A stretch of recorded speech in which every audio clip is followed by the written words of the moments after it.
The main subject here continues to be Adobe Camera Raw, but the subheading, as you can see, is 16-bit image processing. If we've made the choice to shoot in the RAW format, which we have, then we now have the opportunity to edit our images in 16-bit color rather than the 8-bit mode that we're used to with JPEGs. As you can see by the workflow options on screen, 8 bits per channel is the default, so we do need to come into this panel and change to 16-bit. Once we do, it will remain 16-bit until we decide to change it. So I suppose the question we may want answered is, why should we be choosing 16-bit? Well, let's first think of a JPEG that uses 8-bit processing for a moment. It's really quite amazing when we think about it that all of our images are made up from just 3 colors: red, green and blue. And within Photoshop we often hear these referred to as channels and sometimes levels. Each of these 3 colors or channels has the ability to record up to 256 different levels of that color. 0 is pure black and 255 is pure white. So what creates our color images is not a simple mix of red, green and blue. It's a mix of all 256 shades or levels of color within our red, green and blue. If we were to multiply 256 levels of red, green and blue, we get approximately 17 million shades or levels of color.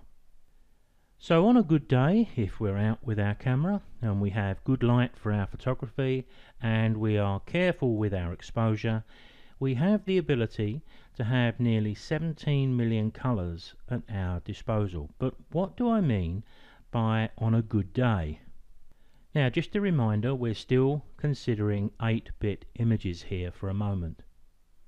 Each of these color channels has the ability to record up to 256 levels of color, but that doesn't mean we always do capture that number of levels.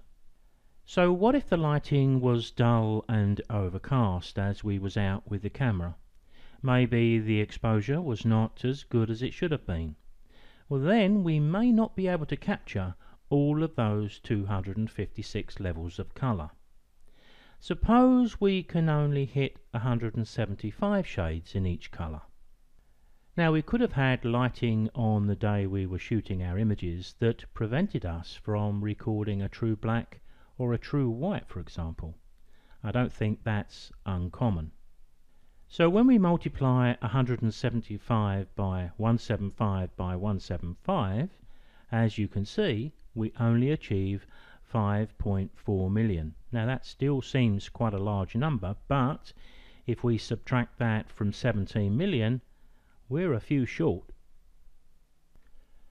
So when we have a JPEG image opened up into Photoshop that was shot on an extremely dull day, we can adjust the curves or the levels, but in doing so, all we're doing really is compensating for the levels of color we were unable to capture.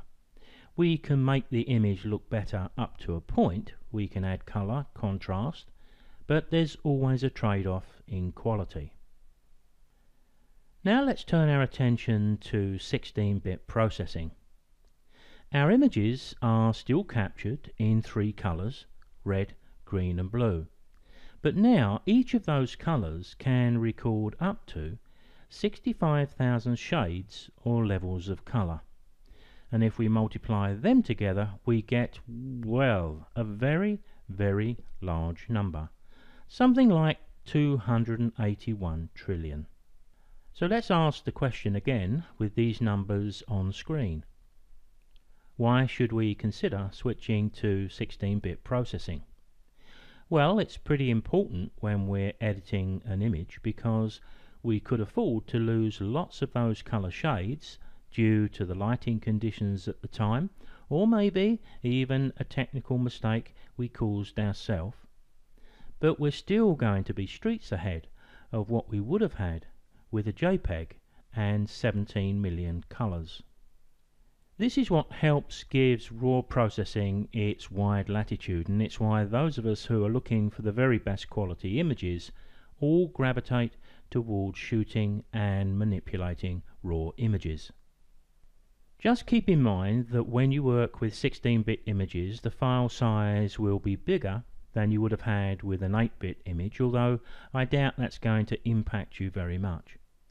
I do all my editing in 16-bit, but we do need to convert to 8-bit for printing, and I choose to store my completed images as JPEGs because I always have the original raw file should I need it, and many of my images are stored up in the clouds, so I choose to convert them to 8-bit, save them as JPEGs so I can upload them. So one of my final tasks before saving a finished image is to go to Image, Mode in Photoshop, and I convert my image to 8-bit. By then it's okay to do this because I've had all of the benefits. This video could very likely find its way onto YouTube, so I hope it's been useful. If you are watching on YouTube, then don't forget to subscribe to my channel and hit the notification bell so you're notified when I post new videos. This particular video is just one of a set of videos on the subject of shooting and manipulating raw images. To find the rest of those videos, come along to my website at the address on screen, go to the Photoshop CC tutorials, and then to individual subjects. But I'll put a link in the Show More section below to help. Are you still there? Well, if you are, have you thought about joining my photographic and audio-visual forum? There's the address on screen, quick and simple to sign up, and of course perfectly free. Come along, meet me and others who share your passion.